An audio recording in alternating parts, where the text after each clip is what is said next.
नमस्कार। उत्तर प्रदेश के बदलते चुनावी मूड में आपका स्वागत है, क्योंकि उत्तर प्रदेश में ऐन वक्त यानी उत्तर प्रदेश की वोटिंग के पहले जनता ने क्यों बदला है मन उत्तर प्रदेश को लेकर सभी 403 सीटों के लिए नए आंकड़े क्या कहते हैं। क्या वाकई उत्तर प्रदेश में बीजेपी की हार होने वाली है?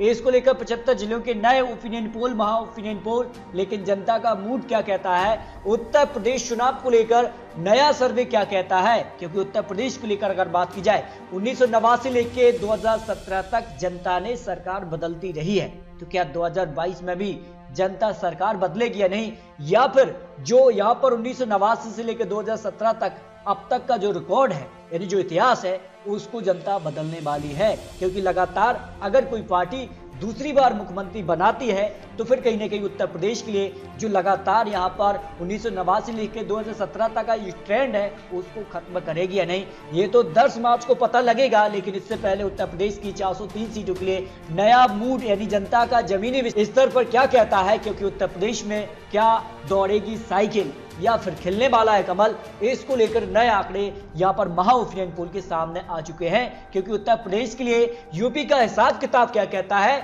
इससे पहले आपको बता दें कि लोकसभा चुनाव हो या फिर विधानसभा चुनाव हो, इसके नतीजे भी काफी मायने रखते हैं विधानसभा चुनाव को लेकर जो परिणाम जारी हो सकते हैं। आखिर जनता का मन क्या कहता है? पार्टियों ने तो अपने अपने दावे जरूर कर दिए हैं कि उनकी जीत होने वाली है, लेकिन जनता का मन क्या कहता है? जनता के मूड के हिसाब से 2022 में किसकी बन सकती सरकार, इसके आंकड़े आपको दिखाने वाले हैं। यूं तो जेपी नड्डा जी हो या फिर बीजेपी के पूर्व मुख्यमंत्री हो या फिर बात की जाए तो वर्तमान मुख्यमंत्री योगी आदित्यनाथ जी हो, प्रधानमंत्री मोदी जी हो, सभी उत्तर प्रदेश चुनावी रैलियों में लग चुके हैं और कहीं ना कहीं बीजेपी की जो यहाँ पर कामयाबी है, जो उनकी उपलब्धियां हैं उनको गिनाने में लगी हैं। क्या जनता उनका साथ देने वाली है? 2022 में फिर खिलेगा कमल या फिर दौड़ेगी साइकिल? अखिलेश यादव तो बड़े बड़े दावे कर रहे हैं कि उनकी सरकार बनने वाली है, उनके साथ कुछ बड़े दिग्गज नेता भी बीजेपी के शामिल हुए हैं, तो क्या उसका फायदा यहाँ पर समाजवादी पार्टी को मिलने वाला है या फिर मुस्लिम वोट के सहारे वो उत्तर प्रदेश में सरकार बनाएंगे? आखिर क्या रणनीति यहाँ पर किसकी हो सकती है, या प्रियंका गांधी का क्या चुनावी यहाँ पर हिसाब किताब बनने वाला है, इसको लेकर आपको संपूर्ण आंकड़े यहाँ पर देने वाले हैं। क्योंकि उत्तर प्रदेश के लिए हर एक रीजन में अपना एक वोट बैंक काफी महत्वपूर्ण हो जाता है। फर्स्ट में उत्तर प्रदेश हो या फिर बुंदेलखंड हो, सेंट्रल यूपी हो या फिर अवध रीजन हो, बुंदेलखंड हो, ये वो रीजन है जहां कहीं ना कहीं हर एक पार्टी का अपना एक वोट बैंक है और सहारे वो सरकार बनाने के दावे करते हैं।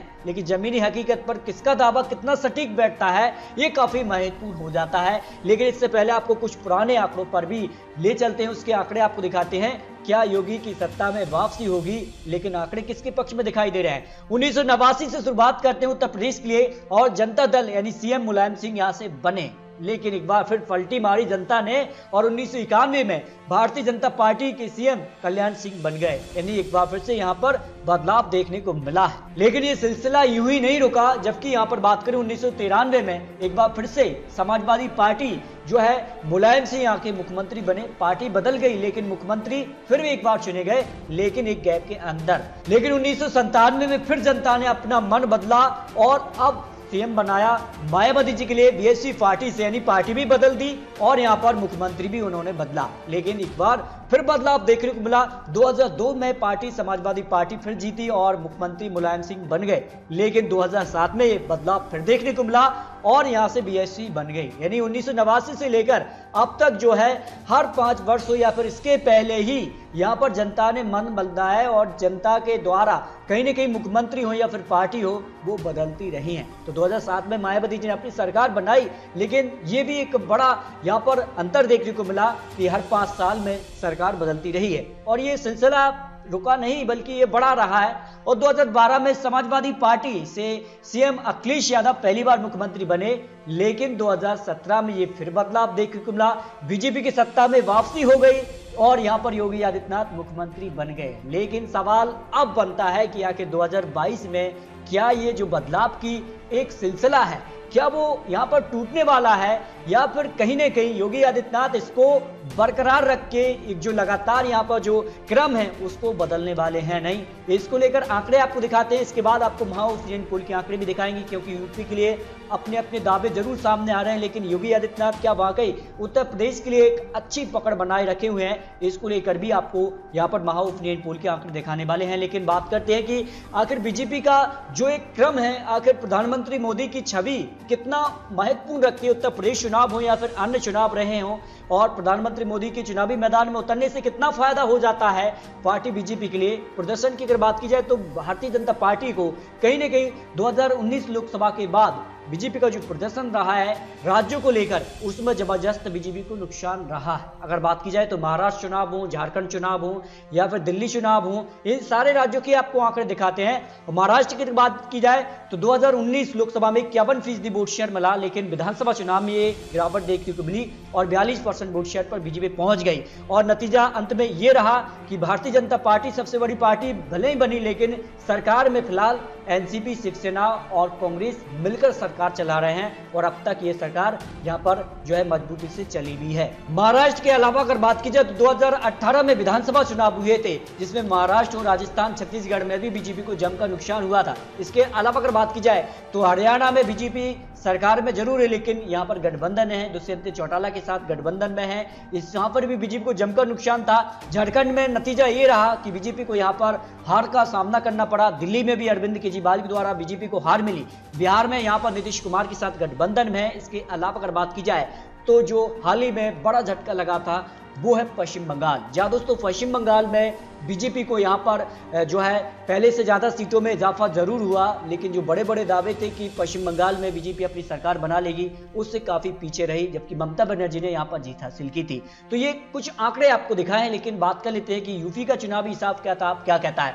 2002 से शुरुआत करते हैं। 2002 में बीजेपी को 88 सीट मिली, वोट शेयर था 20%, जबकि समाजवादी पार्टी को 143 सीटें और यहाँ पर वोट परसेंट 25%। बीएसपी को यहां पर बात की जाए तो 98 सीटें, 23% वोट शेयर।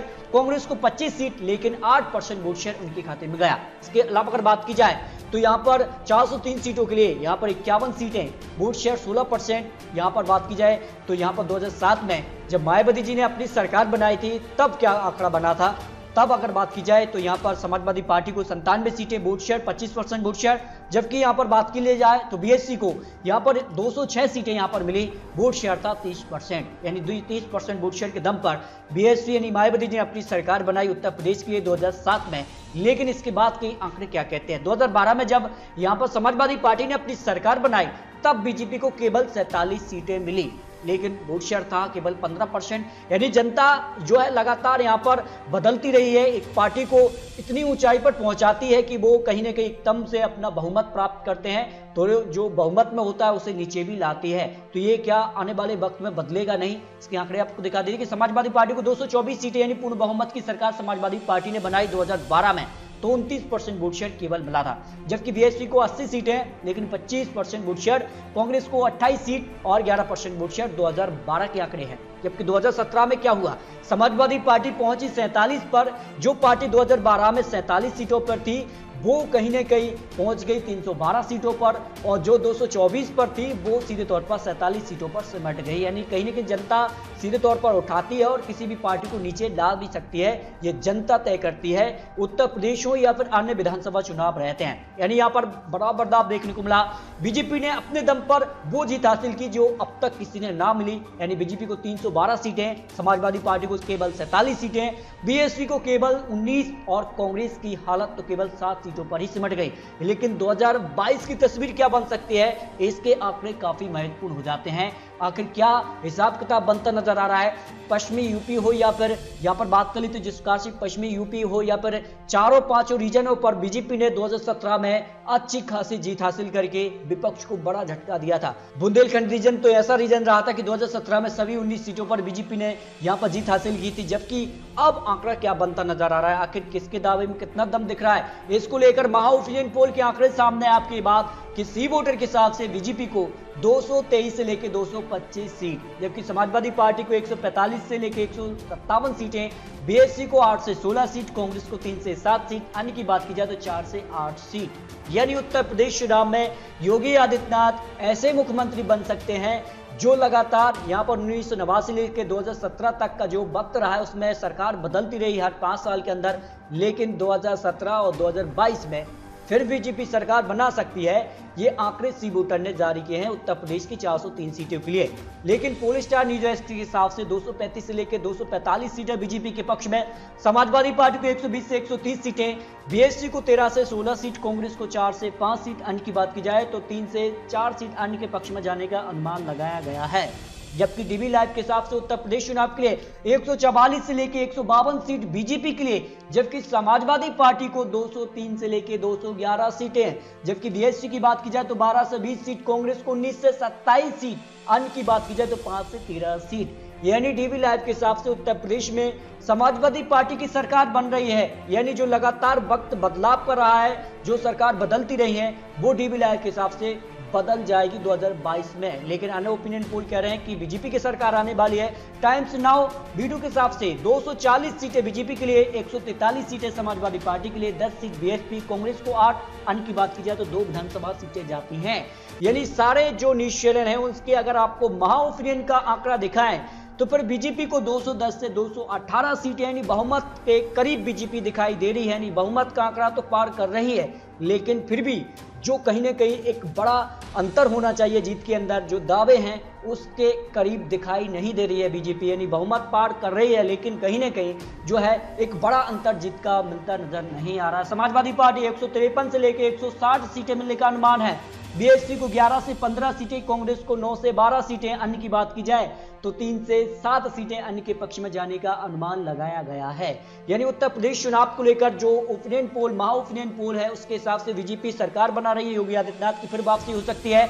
जबकि समाजवादी पार्टी कड़ी टक्कर देती नजर आ रही है, लेकिन बहुमत के यहाँ पर जो है पीछे नजर आ रही है। जो ओपिनियन पोल के आंकड़े हैं, बीएसपी, कांग्रेस और अन्य काफी पीछे नजर आ रहे हैं रेस के अंदर, जो यहाँ पर ओपिनियन पोल के निकलकर आंकड़े सामने आ रहे हैं। लेकिन ये तो आंकड़े चुनावी अनुमान है, आने वाले वक्त में क्या होगा ये काफी महत्वपूर्ण हो जाता है। लेकिन जनता किसके साथ जाएगी, क्या बीजेपी के साथ या फिर समाजवादी पार्टी के साथ, या जनता जो लगातार बदलाव का दौर देखने को मिला है तो क्या 2022 में ही बदलाव देखने को मिलेगा या फिर खिलेगा कमल, ये काफी महत्वपूर्ण हो जाता है। इस पर अपनी कमेंट बॉक्स जरूर रखिए। लेकिन फाइनल रिजल्ट आपको 10 मार्च को देखने को मिलेगा। लेकिन दोस्तों आपको क्या लगता है उत्तर प्रदेश चुनाव को लेकर, अपनी राय कमेंट बॉक्स जरूर रख सकते हैं। और सटीक और महत्वपूर्ण विश्लेषण के साथ फिर मिलते हैं, तब तक के लिए जय हिंद, जय भारत।